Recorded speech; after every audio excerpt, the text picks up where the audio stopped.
Good afternoon, everyone. First Alert Storm Team Meteorologist Joseph Williams with you. Want to quickly discuss First Alert Weather Day. We do have that First Alert Weather Day for Monday evening as we are tracking severe storms that are capable of large hail and damaging winds. Those would be the biggest threats from any storm that formed this Monday evening. So I'm going to quickly pull up Cam 2 so we can actually get to the meat of our story. I'm with Eric there's the camera. I'm with Eric Whitehill right here. Thank you so much for joining us. These are Storm Chaser out of Valley News Live. We appreciate you coming here. So how excited are you? Absolutely. It's an exciting day, but it's also kind of a day of where do we really want to go through this again? Because a lot of folks were still keeping in mind not only the storms from last night, which hit places like Stevens County really hard in Minnesota, but we're also thinking about, okay, we just had that big derecho earlier this year on June 20th, and are we going to have that again? Yeah. And that's really what we're taking a look at here. We have some of the same parameters, but not all of them, which is a good thing. Yeah.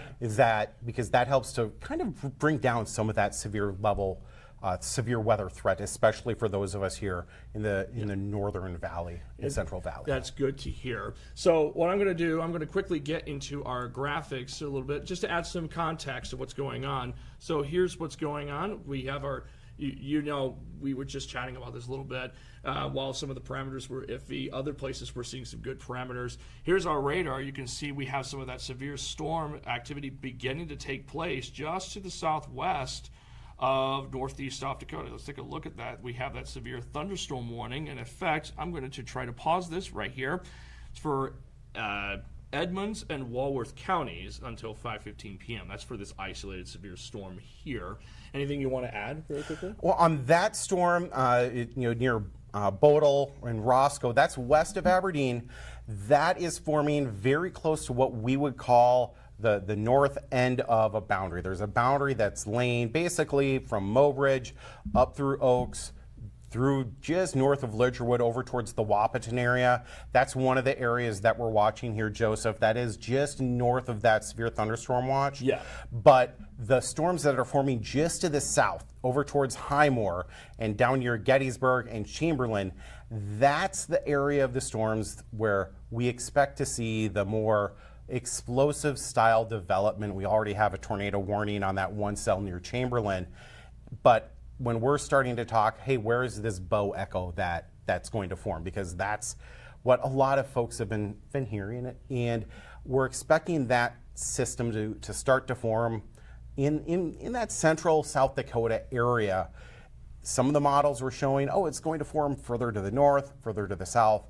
What we're doing right now is we're taking a look at this radar data. This is what it's showing. We've got a couple of areas of concern, not just that area in central South Dakota, but even into the northern parts of South Dakota, and that's why that severe thunderstorm watch has extended that far north, right into portions of Minnesota even. And let's get to that severe thunderstorm watch. It's for Brown, Marshall, and Roberts counties in South Dakota, and for Traverse County in Minnesota. Those are the counties in our region specifically under that severe thunderstorm watch.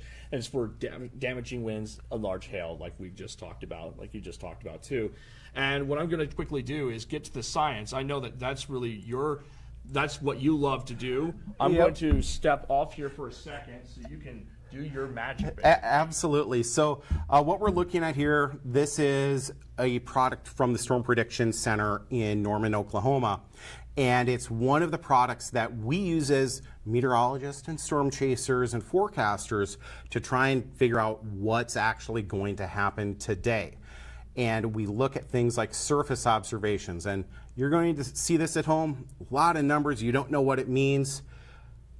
Let me kind of break it down for you a little bit. See that red number up there? That's the temperature. The green line right beneath that, the green number, that's the dew point. We call that the TD spread, or temperature and dew point spread. And then we have that little arrow right there, that's telling us where the winds are blowing at the surface and how strong they are and what the current cloud conditions are. So a lot of information in a very small area.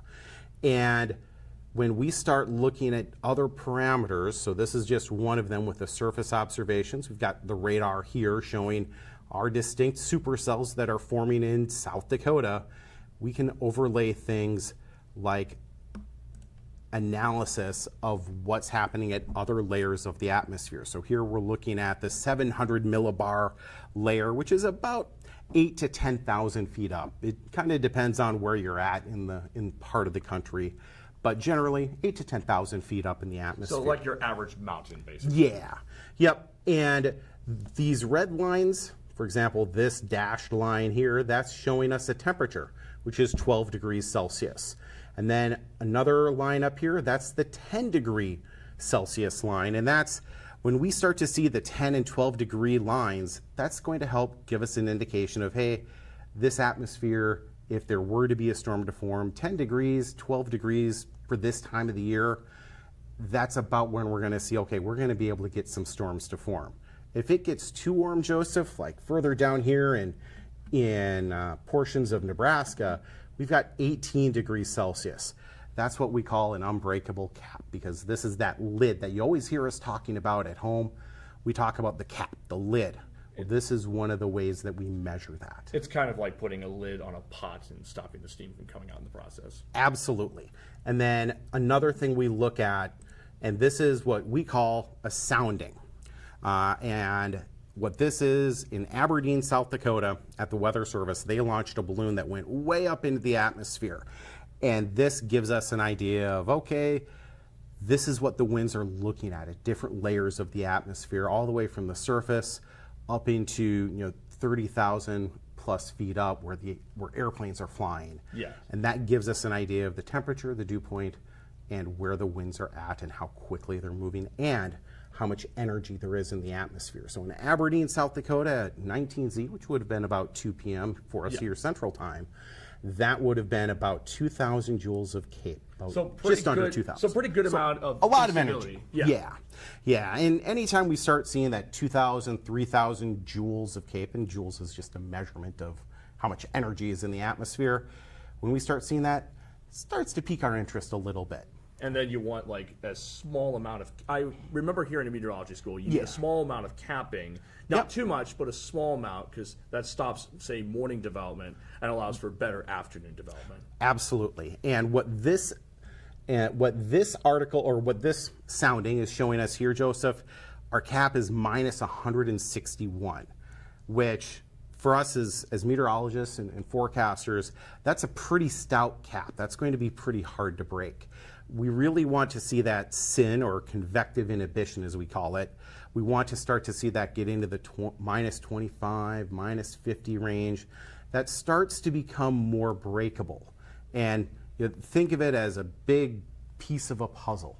Yeah. And it's not just one piece that helps us, it's putting all of these pieces together. And that's why we go to school for as long as we do a lot of times. Yeah.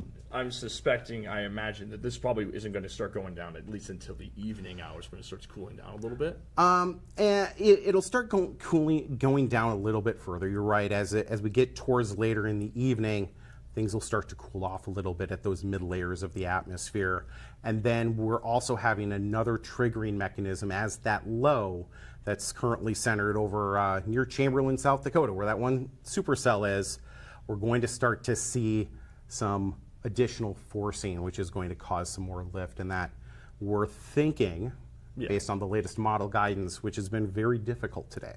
You and I have talked about that. Summer and I talked about it. Russ and I have talked about it. We've all been talking about how difficult today has been to forecast. Yeah, definitely. Yep. So, based on what you're seeing currently, where do you think you're going to be going for this evening, assuming you are going at all? Oh, absolutely. I'm still going. We have a severe thunderstorm watch and what we would call almost a higher end probability severe thunderstorm watch. Can we go back to the radar and show the radar here? Let me see if I can get it pulled up. There we go. Okay. And what I can do is pull up the radar like you mentioned. Yep. And so the area that we're looking at is going to be, for our viewing area, which is going to be just west of Aberdeen, right along that first tier of counties in South Dakota, that first northern tier, so in between Aberdeen and Sisseton. That's where we're going to be watching. I'm going to head south here in a little bit. As soon as we're done, I'm going to get in my truck and I'm going to drive south down I-29 over towards probably Wahpeton to that Sisseton area and kind of hang out in there and One, I want to see if those storms that have currently formed that are from Ellendale and stretch over towards Fergus Falls, want to see if that line starts to do anything, because that is right on that boundary that you and I had talked about, and see if those storms start to form, and are they going to become what we call surface-based? Are they going to tap all of the energy that we have here at the surface? So basically you're hanging around at the North Dakota-South Dakota border, more or less. Yes. Just seeing if these guys right here try to actually do anything besides just be generic summertime storms. Right. And then that other severe thunderstorm that's warned just west of Aberdeen, Joseph, I want to see if that storm continues on that more easterly track, or if that storm attaches to that boundary that we have laying there that's on radar. It kind of looks like it goes from Gwinner to Oaks, and if you kind of trace a dotted line, it kind of goes right towards that Bodle area, and want to see, is that storm going to attach to that boundary, or is it just going to continue to move east? Because storms want to find that area of that area where they can get the most energy. They're kind of like a I kind of think of them as a friend of mine who raises some goats. They're always looking for more food. They're looking for the best grass. The best food that they can find, and in our case, that's going to be that energy, that cape that we keep talking about.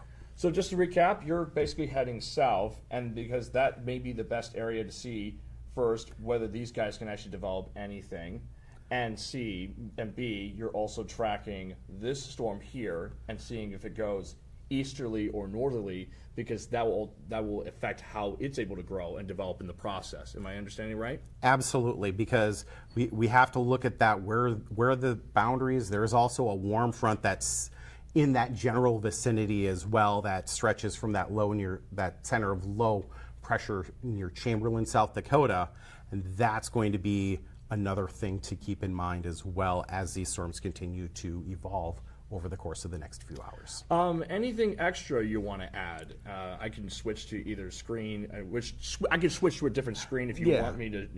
If you want to go a little more in depth and stuff. I think we are good with the radar, because that's one of the things that we're going to be really watching close over the course of the next hour or so. Are we going to see more storms start to develop? I don't believe that we're going to see any storms really in that Watertown area. They had just had that tornado yesterday. Yeah. I don't believe we're going to see any storms there immediately, but if these storms continue to evolve, it would not surprise me to see this is the beginning of that bow echo that we're going to start to see. We just have to wait for these storms to start to congeal into a line. All right, so I'm going to go back to the camera in case you guys wanted to see our beautiful faces here. So just to recap, again, you're heading down south. You're tracking the potential for excuse me, I can't talk today. You're tracking the potential for severe storms this evening.